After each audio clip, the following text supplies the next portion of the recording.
Hey everyone, and welcome to my channel Rambling with Shane. In this video I want to talk about one of the most essential runs of a marathon block, and that is the long run.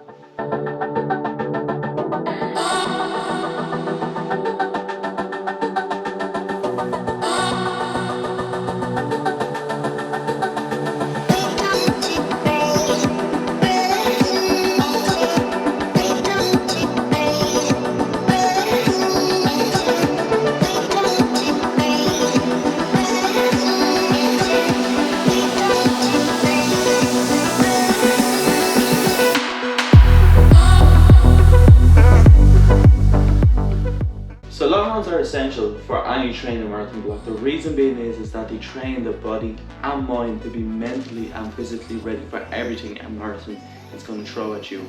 And long runs can essentially range from 10k all the way up to 35k and even longer. So in the video today we're going to talk about best practices in preparing for a long run, either the night before or the morning before. We're going to talk about how you can get the most from your long runs as well, ensuring that they're consistent and most beneficial to you. We're also going to talk about what we do after the run as well when it comes to recovery and nutrition. So stay tuned and hopefully you enjoy. But before we get into that, let's talk about why long runs are important. I mentioned earlier that they prepare you for the mental and physical battles that you will face in a marathon. Essentially, when you're halfway through a marathon or hitting the 30k mark, the long run is going to be the run that you wish you'd done more of in the build-up. But also, some of the other benefits and why long runs are important is because they build up your overall endurance, making sure that you get fitter leading up to the marathon. And they also help you kind of prepare for the likes of nutrition, your toilet breaks as well on the long runs that you can incorporate when it comes to marathon day. So let's crack in terms of kind of best practices, and we'll move on from there. So when it comes to long runs, I want to share some best practices with you that has helped me get the most overall from my long runs. The first one is keep them easy. When it comes to long runs and easy runs, I go by saying slow is smooth and smooth is fast. And what I mean by this is that when we keep our long runs and easy runs easy as they're supposed to be, we are going to naturally progress. We are going to get faster over a sustained period of time without increasing our effort. Long runs should be done at zone 2 heart rate, and they should be at an easy pace where you can have a conversation. If you feel you can't have a conversation in your long run, pull it back, you're going too fast. So there's two reasons for keeping our easy runs easy, whether it be short runs, long runs or whatever. One is injury prevention. If we go out hell for leather every single time we run, it's just going to lead to an injury. So we have to keep 80% of our runs easy, and then we'll have 20% which are going to be interval or fast paced or tempos or whatever. And then the second reason is that when we focus on keeping our runs easy, it means we work the aerobic system, and that just means that we're not tapping into the anaerobic system, meaning that we're not burning ourselves out, and gradually that is going to increase our overall endurance over time. There's a great book on this called The Science of Running if you want to get deeper on this, and I'd highly recommend you read this. A common dilemma I face and other runners face as well when leading up to a marathon is, for example, I want to hit this pace in my marathon, so therefore I should be doing my long runs at that pace. No, you should not. On your marathon, you are going to have your tapering time. You're going to have all that rest and recovery leading up. When you're doing your long runs, you're coming off the back of a hard read, so keep them easy. When it comes up to the marathon, even, look, you want to maybe get 1 or 2 runs in where you're going at your marathon pace just to make sure you can sustain that. But on the majority, 90% of your long runs, you keep them easy. So the next tip I want to share with you when it comes to long runs is have your route planned in advance. The reason being is that you are going to cover a lot of ground. You're probably going to potentially cover 35k, which is a big distance. So you want to have your route planned in advance to make sure that there's no traffic stopping your run or killing your momentum. You also want to make sure there's toilets on the way. Trust me on this one, that when you get into a long run, your bells are going to move and your feet are not going to be the only thing that's running. When it comes to my long runs, I stick to the Phoenix Park in Dublin. The reason being is it has great surface, there's barely any traffic, and there's a few toilets scattered around the place as well, just in case. So the next tip I want to share on long runs is to make them enjoyable. Long runs are going to be tough if you're doing them on your own and you're just dreading. So try and enjoy the process. And the ways you can do this is run in a group or have an accountability partner that you run with as well for a bit of company. If you don't have that, try listen to a bit of music on your long run. And I always do this in a way where I'll have my playlist trying to match the pace that I'm going through on the long run, so I'll just go to the beat. Be sure also to take in the scenery and just get the breathing right. When we have a really nice route on a long run, it makes such a difference. In your long runs, you should be looking forward to where you're going and not dreading that as well. You should be looking forward to the scenery that you're going to see and actually embrace the scenery when you see it too. When it comes to progressing on our long runs, the key is consistency. We have to make sure we're getting out on a weekly basis. And look, this is hard, especially when you have demands, when you have a family, when you have a lot going on. But just try stay as consistent as possible, because if you start missing one or two of your long runs, it's really hard to get back in the swing of things. So some ways we can do this is, for example, if we do our long run say on a Sunday, but we know we're going to weigh an upcoming Sunday, try get your long run out midweek or on the Saturday before. Just get out, get it done. And in terms of progression, the way we want to progress our long runs is to increase them by 10% gradually, week over week. For example, I done a long run of 25k today, so I'm going to increase that by no more than 2.5k next week, so I'll probably round up at about 27. And the reason for this is, again, to prevent injury. I can't emphasize how important this is, but to progress naturally up the kilometers and eventually up the paces. The next tip I want to share is about breathing. Breathing is absolutely everything when it comes to running. It stops us gassing out, it stops our muscles seizing up. So on our long runs, make sure we have our breathing nailed down. I always kind of breathe like a train, and everyone has their different techniques where I'll take a big breath in once and then start breathing out through my mouth as we go. So it's always in through the nose, out through the mouth, and then find your rhythm. Once you find your rhythm with your breathing, you're going to find your rhythm with your feet. And when you find a rhythm with both, you will just switch off. You're just going to naturally move, and it's just like clockwork. And then the last tip on this section I want to share is all about mentality. Long runs are absolutely horrible when we get in the depths of it, and say for example we're 20k in of a 30k run and we're hitting a wall. It's absolutely tough, but we have to keep pushing on. And I had this experience today in my long run where you can think of this as two things: it's pain or it's progression. And if you switch your mindset of feeling that this run is painful, I don't want to do this anymore, to actually this run is progression, I'm feeling horrible but I'm getting better and better and this is going to make my marathon easier. It's a lot more motivating and a lot more doable. And if you go out as well, always have a number that you want to strive towards. Otherwise, you're just going to go around literally in circles with no goal. So go out, have your distance in mind, and do everything you can to get that distance. You may not feel great during the run, but once it's done, you'll feel amazing. And when it comes to fueling on our long runs, this is absolutely essential too. So you want to make sure there's enough carbohydrates in our body to keep us energized through the long run. And the way we can do this is stack up on gels and play around with different gels, see which ones are your favorite. You can either go for carbohydrate ones or caffeine ones. I had to think about that one for a sec. And there's loads of different brands with loads of different flavors and tastes. My preference is Morton. But also when it comes to gels, take your electrolytes as well. These are going to stop any cramping in the body and keep us hydrated. You can take these in a multitude of different ways, either through the dissolvable tablets that we can suck on when we run, or the electrolyte drinks, or wherever your preference is. In terms of strategy, when it comes to gels, I take one every 7k because I burn carbs quite fast, and if I take it every 7k, it stops me kind of losing out on energy. And then when it comes to electrolytes, I stick to the salt tablets and just suck on these throughout the race. They're great tasting. So we touched on everything there during the run. Now let's talk about how we prepare the night before and the day before. And the first tip here is to make sure we have a good meal. And a good meal equals a carby meal. And the reason we want carby meals is carbs fill the body with energy.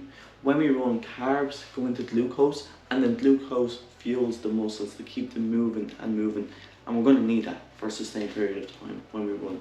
So make sure we have a carby meal. Try to keep it healthy and not something like a chip or a curry that's going to sit in the stomach, but have something like pasta, rice, potatoes, or something along the lines. And if you can make it kind of brown rice or brown pasta as opposed to white pasta and so on, it's going to give us a lot more fibre as well. So we'll get everything out of our body the morning before, if you get me. And the next tip on preparing for a marathon on the night before is to get loads of water and electrolytes into our body. The reason being is this is going to keep us hydrated throughout the race or the run even, and it's going to stop any cramping as we go. And it's going to give us a lot more energy as well, a lot more fluid in our body when we kick on. And then the last tip on the night before is to get a good night's sleep. I can't emphasize this enough. When we get a good sleep, our body recovers faster, and then therefore we're going into the long run stronger. But if we do get a bad sleep, it just means that we're all going to be groggy, we're going to be stiff, and our reaction time is not going to be as fast as it would be if we got a good sleep, which is just all key ingredients if you do want to get an injury. If your reaction time is slow and you see a pothole, you're not going to be on the ball. If your body is groggy and stiff from not getting a good sleep, your body's not going to move as fluid as it should. So again, make sure to get a good night's sleep. So with that covered, let's talk about what we should be doing the morning of a long run. And the first one is give our body time to wake up. It's that when we wake up, we're all stiff and groggy. And if we go out on a long run like that, it's just a recipe for disaster. So take a bit of time for the body to wake up, to loosen up, to stretch out and get ready. So some things that help with this in the morning is to do some stretching and mobility work, as this will give our body some time to wake up, but will also stretch our muscles and our bones as well to make sure that we're loose when we kick on and go out the door. And then the next tip I have here is clear the bowels. Make sure that you are going out on an empty stomach when you run. If you have food before, make sure it's an hour or two before you run. If you have coffee or water as well, make sure that it's flushed out before you go out the door. The reason being is that if you don't, it's going to creep up on the long run, maybe halfway through, and you're going to be looking for a toilet. And the next tip on the morning before is to have everything ready to go. The reason being is if you make it as difficult as possible to wake up on your run and to get ready, it's going to be a nightmare. So this could even be related to the night before, but have all your equipment ready to go, have your route planned, have your fueling ready to go as well, and it's just going to make getting out that door that bit easier. The reason being is, and this is super relevant as well in winter, sometimes we wake up, and I do this a lot of times, where we don't want to go out the door. We're thinking, right, okay, I can just stay in bed, skip this run, it's not that important. No, we need to get out the door, and we need to make it as easy as possible to do this as well. So have everything laid out and then ready to go, so it's as simple as possible to get up and get moving. So now let's talk about equipment on a long run, and the first thing I want to start off with is footwear. So on a long run, we want to make sure that we have a good pair of running shoes. So you want something here like, say for example, Alpha Flies. If you're going for a pacey run, or if you want to keep it kind of consistent and easy, I'd recommend like say Asics Nova Blasts, even the 2 or 3. The reason being is these have a lot of cushioning on them, and they're really comfy shoes as well, which kind of prevent any mishaps on long runs. To keep them easy, to keep them comfortable, and if you want to pick up the pace as well, they have enough in them to do that too. When it comes to clothing, I always stick to the philosophy that less is more, meaning that we want to have as least clothing as possible on when we run, but still stay comfortable and warm. So the first thing I would recommend here is compression shorts. These are the tight kind of legging sort of shorts as well to wear. The reason I recommend these is because 1, they keep our legs warm. 2, they're a great fit as well, and they stop any bounce around and any chafing or wherever. And then also get ones with pockets as well, which are great for holding obviously your phones or car keys or wherever. I picked up 3 great pairs on Amazon. I think they're around like 20 quid for the 3 of them. I'll share the link in the description here if you want to crack on and get them yourself. The next recommendation when it comes to clothing is a pair of compression socks. Is that they are going to keep the blood circulating in your legs, in your calves, in your foot as well, which is going to prevent cramping. 2, they don't move around like normal socks, meaning that they're going to stop any blisters. There's not going to be any friction as you would say with normal cotton socks. And then 3 is because they're light and comfy and they're breathable too, so they don't absorb the sweat to get rid of that, meaning that's not sticking around in our feet and our feet don't get damp. And when it comes to kind of upper as well, we want to make sure that we have a good jacket, a good light rain jacket, and especially if you live in Ireland because it rains 90% of the time. So Asics have a really good range here, but there's loads of different running brands here that have great ranges which are light, breathable, have hoods that you can just crack on your run and then just go around, and it doesn't feel like a big heavy rain jacket. And especially in winter you want to keep your elements warm, so having a good hat and good gloves as well will pay its dividends. So invest in them now while it's still summer, and you'll definitely use them in November, December, January as well, just to make sure that your fingers are warm. And this is super essential, 1 because it's going to make the long runs more comfortable, but 2 it's going to stop any sickness getting into the body as well, that our head gets cold or our hands get cold as well, hence the name head cold. So make sure we keep them wrapped up. And then when it comes to accessories, there's loads. So you can have them running vests as well. I have one that I got about 2 years ago that has loads of different pockets for a phone, for a water, for a gel or things like that. You can have the sort of thing that for your arm as well, that strips on or straps on even, and then holds your phone. There's different belts you can get as well to hold like your wallet and things like that. There's loads of stuff, so I would recommend having a look on Amazon or having a look on Asics as well for stuff like this. And then the last thing here on equipment is invest in a good set of headphones. One good recommendation when it comes to headphones is aftershocks. They're not the headphones that sit in your ears, but you sit over your ears and you pick up the sound via vibration. So we covered everything when it comes to preparing for a run. Now let's talk about what we do afterwards in terms of recovery and nutrition. We want to make sure that we carb up again and get in a lot of protein. The reason being is that protein recovers the muscles after soreness.